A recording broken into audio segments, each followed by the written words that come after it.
Now, the terminology that Microsoft uses to describe this group policy determination of which computers go in which groups is called client-side targeting.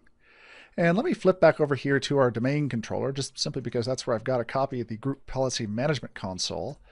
And here under the GPMC, we can take a look at the different organizational units we have here in this domain.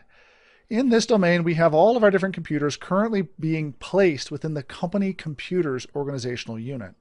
This is something back, if you followed me through the 70-410 exam, we talked about the process of getting those computers in that location. I also, for this module, created a different OU here called Test Computers for WSS. And I'm doing this just simply so that I can show you that this is one way that we can separate out our test computers from every other machine that will get whatever WSS updates we configure. Let me come over here to Company Computers and create a new GPO. And we'll call this WSS Client Configuration. And here for this GPO, once it's configured and attached, let's go ahead and edit the GPO so we can look at first the specific group policy setting that will go about configuring the client-side targeting here for WSS. Here under Policies and Administrative Templates and Windows Components, way down here at the bottom, here's Windows Update.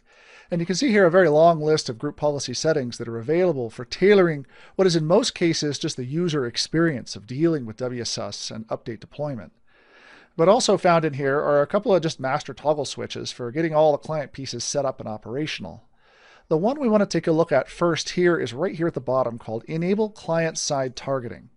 When you enable this setting, the one thing you have to do here is provide a target group name for this computer, which, if I recall, or if I flip back over here to File 1, the name of the group that we created is Production Computers. Let's plug that in here, Production Computers. This now will say any computer that receives this group policy object will have its WSS configured in such a way that the account will end up in that correct group over in the WSS console.